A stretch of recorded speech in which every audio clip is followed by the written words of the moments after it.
जय श्री राम दोस्तों, बहुत बहुत स्वागत है आपका चैनल पे। उम्मीद करता हूँ आप सब लोग अच्छे से होंगे। तो दोस्तों, आज का मेरा विषय है भारत में जो आतंकवाद है उसके खिलाफ भारत की जो स्ट्रॉन्ग एक्शंस हैं उसके ऊपर मैं बात करूंगा। तो बहुत ही इंपॉर्टेंट पॉइंट्स हैं जो अपनी भारत की सुरक्षा की दिशा में एक महत्वपूर्ण कदम है जो मोदी साहब ने हमारे लिए किया है। तो देखिए, भारत के लिए आतंकवाद एक जिंदा हकीकत है। बेसिकली पिछले कई दशकों से पाकिस्तान की तरफ से लगातार क्रॉस बॉर्डर टेररिज्म की सुनियोजित और स्थायी रणनीति का इंडिया शिकार रहा है। हम लोग जानते हैं, सिर्फ एक सदी में ही पार्लियामेंट अटैक देखिए आप, कालू चक देखिए, मुंबई, पठानकोट या फिर पुलवामा और अब पहलगाम जैसे नाम हमारे दिल दिमाग में गहरे जख्म की तरह बस चुके हैं। हर हमले का पैटर्न साफ है। देखिए, टेररिस्ट ग्रुप्स बेगुनाह भारतीयों को बेखौफ निशाना बनाते हैं। तो अब जो बेसिक जो चीज क्या है, वो टेररिज्म भारत के लिए अब सिर्फ एक, आप जो कह सकते हैं, कंसेप्ट नहीं बल्कि एक डेली रियलिटी बन रहा है। ये जितने भी मैंने आपको बताया, कालू चक या फिर उड़ी या पुलवामा पहलगाम जैसे हमले, वो इंडियन हार्ट्स में गहरे जख्म छोड़ चुके हैं।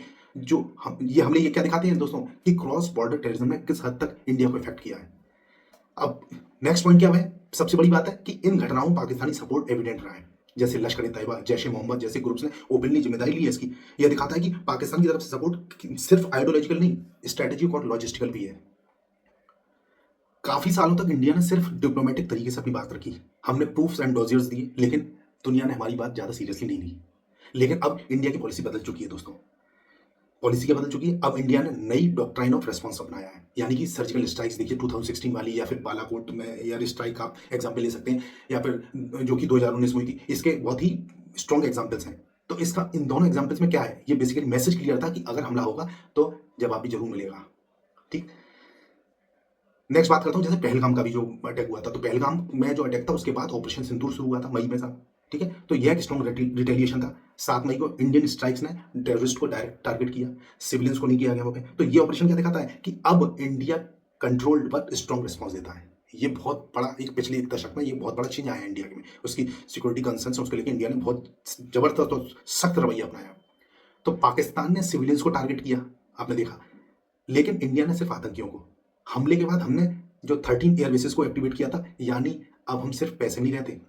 ठीक है ना, आप समझ रहे हैं। तो इंडिया ने बेसिकली सैटेलाइट इमेजेस के जरिए डैमेज प्रूफ दिखाए, लेकिन पाकिस्तान के पास ऐसा कोई क्रेडिबल एविडेंस नहीं था। इससे क्या साबित होता है कि इंडिया की ट्रांसपेरेंसी और अकाउंटेबिलिटी दोनों हाई है। अब एक और चीज है दोस्तों, जैसे कि कई ऑपरेशनल डिटेल्स क्लासिफाइड थी, लेकिन पब्लिकली यह क्लियर हुआ कि इंडिया अब सिर्फ वार नहीं करता, एक्शन भी लेता है, चाहे वो इंफ्रास्ट्रक्चर हो या फिर टेरर बेसिस हो। तो साथ में हम अगर एक दो तीन चीजों को और ध्यान दें दोस्तों, तो उसमें क्या था, मोदी साहब ने क्या डिक्लेयर किया था, उन्होंने 3 इंपॉर्टेंट बातें की थी। जैसे कि एक terror attack will be treated as an act of war. दूसरी बात की उन्होंने, there will be fitting retaliation. और तीसरी सबसे इंपॉर्टेंट बात थी कि no distinction between terrorist and their sponsor. तो ये पॉलिसी क्या है, ये पॉलिसी एक क्लियर वार्निंग है दोस्तों। अगर आतंक एक्सपोर्ट करोगे तो जवाब मिलेगा। मिलिट्री के साथ साथ इंडिया ने इंडस वाटर्स ट्रीटी के तहत भी प्रेशर डाला। वाटर भी अब एक जियो स्ट्रेटेजिक टूल बन चुका है, हम देख सकते हैं इसको। ठीक है, तो अब पाकिस्तान के पास वाटर को स्टॉप करने की पावर नहीं है। चिनाब या फिर झेलम जैसी नदियों पर इंडिया का कंट्रोल है, और फ्यूचर में इंडिया इसे एक वेपन की तरह यूज कर सकता है। तो ये बहुत एक अपने लिए स्ट्रॉन्ग बात है।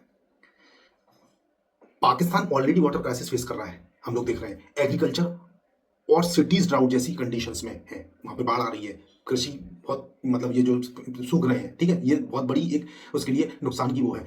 अगर वाटर और टेरर दोनों इश्यूज एक साथ हिट करेंगे ना, तो पाकिस्तान को बड़ा नुकसान हो सकता है, हो कह सकता हो ही रहा है। तो पाकिस्तान हमेशा इंडिया की सेल्फ डिफेंस को एग्जिस्टेंशियल थ्रेट बताता है, ताकि वर्ल्ड सिंपैथी मिल सके। लेकिन अब इंडिया कह रहा है एनफ इज एनफ, बस बहुत हो चुका। आप समझ रहे हैं। तो जब पीएम मोदी साहब ने प्रेसिडेंट ट्रम्प साहब से बात की, उन्होंने साफ कर दिया कि if you talk peace fine, but if you favour terror means if the terror continues we will strike. यानी बात करो, नहीं तो टफ कॉन्सिक्वेंसेज झेलने के लिए तैयार रहो। तो दोस्तों, अब इंडिया जो है सॉफ्ट स्टेट नहीं रहा। कहने का मतलब यह एक कॉन्फिडेंट डेमोक्रेसी है जो अपने लोगों की सुरक्षा करना चाहता है। टेरर को अब टॉलरेट नहीं किया जाएगा। तो ये कुछ चीजें ऐसी हैं दोस्तों, मैंने जो आपसे डिस्कस की, ये चीजें इंडिया को ऐसी दिशा में ले जानी है आगे सुरक्षा के लिए। ये बहुत एक मजबूत चीजें तैयार हो रही हैं। तो अगर आपको लगता है कि इंडिया की नई नीति सही दिशा में कदम है, तो कमेंट सेक्शन में लिखिए आप नो मोर साइलेंस। तो ये दोस्तों आज का वीडियो था। आपको मेरा वीडियो कैसा लगा, मेरे वीडियो को लाइक करें, फीडबैक दें, और अच्छा लगा तो मेरे चैनल को सब्सक्राइब करें। और अगली नेशनल सिक्योरिटी एक्सप्लेनर के लिए और ऐसी खबरों के लिए मेरे साथ जुड़े रहिए। आप लोगों का वीडियो देखने के लिए बहुत बहुत शुक्रिया। जय श्री राम, आपका दिन शुभ हो।